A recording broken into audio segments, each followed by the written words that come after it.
Hello दोस्तों, आपका स्वागत है अपने YouTube चैनल 3i3 नेत्रा में।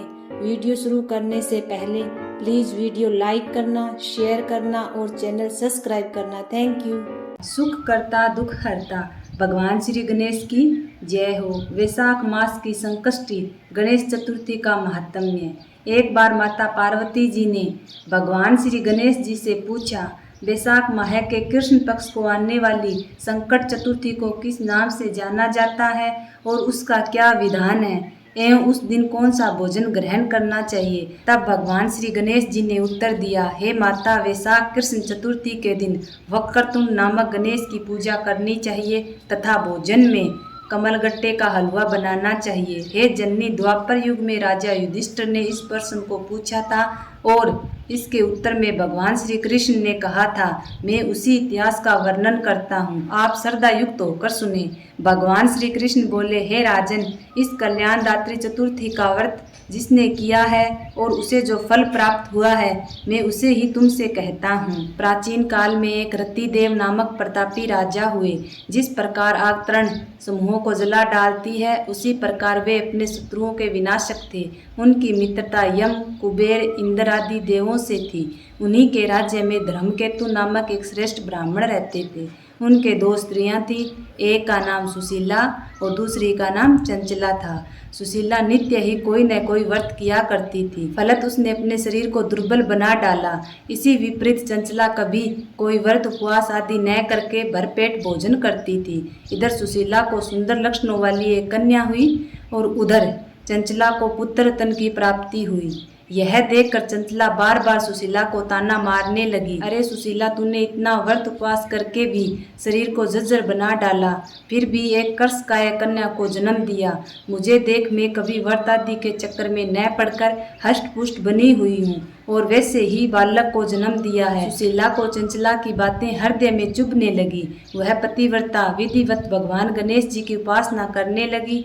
तब सुशीला ने भक्ति भाव से संकटनाशक गणेश चतुर्थी का व्रत किया तो रात्रि में वरदायक भगवान श्री गणेश जी ने उसे दर्शन दिए। श्री गणेश जी ने कहा, हे सुशीला, तेरी आराधना से हम अत्यंत संतुष्ट हैं। मैं तुम्हें वरदान दे रहा हूँ कि तेरी कन्या के मुख से नियंत्रण मोती और मूंगा प्रभावित होंगे। हे कल्याणी, इससे तुम सदा प्रसन्न रहोगी। हे सुशीला, तुझे वेद शास्त्र वेदता एक पुत्र भी होगा। इस प्रकार वरदान देकर भगवान गणेश जी वहां से अंतर्ध्यान हो गए। वरदान प्राप्ति के फल स्वरूप उस कन्या के मुँह से संदेव मोती और मूंगा झड़ने लगे। कुछ दिनों के बाद सुशीला ने एक पुत्र को जन्म दिया। तदनंतर धर्मकेतु का स्वर्गवास हो गया। उसकी मृत्यु के उपरांत चंचला घर का सारा धन लेकर दूसरे घर में जाकर रहने लगी, परंतु सुशीला पति गृह में रहकर ही अपने पुत्र और पुत्री का पालन करने लगी। अपनी कन्या के मुँह से मोती मूंगा गिरने के फल स्वरूप सुशीला के पास अल्प समय में ही बहुत सा धन हो गया। इस कारण चंचला उससे ईर्ष्या करने लगी। एक दिन हत्या करने के उद्देश्य से चंचला ने सुशीला की कन्या को कुएं में धकेल दिया।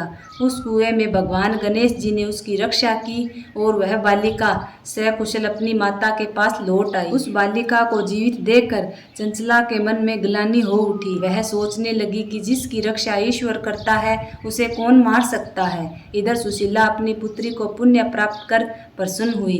पुत्री को छाती से लगाकर उसने कहा, भगवान गणेश जी ने तुझे पुण्य जीवन दान दिया है। अनाथों के नाथ भगवान गणेश जी ही है। चंचला आकर उसके पैरों में नतमस्तक हुई। उसे देखकर सुशीला के आश्चर्य का ठिकाना न रहा। चंचला हाथ जोड़कर कहने लगी, हे बहन सुशीला, मैं बहुत ही पापिनी और दुष्टा हूँ। आप मेरे अपराधों को क्षमा कीजिए। आप दयावंती है। आपने दोनों कुलों का उद्धार किया है। जिसका रक्षक देवता होता है उसका मानव क्या बिगाड़ सकता है। जो लोग संतों एवं सत्पुरुषों का दोष देखते हैं वे अपनी करनी से स्वयं नाश को प्राप्त होते हैं। इसके बाद चंचला ने भी उस कष्ट निवारक पुण्यदायक संकटनाशक गणेश जी के व्रत को किया। भगवान श्री गणेश जी के अनुग्रह से उन दोनों में प्रेम भाव स्थापित हो गया। जिस पर भगवान श्री गणेश जी की कृपा होती है उसके शत्रु भी मित्र बन जाते हैं। सुशीला द्वारा संकटनाशक गणेश चतुर्थी व्रत किए जाने के कारण ही उसकी सोच चंचला का हृदय परिवर्तन हो गया।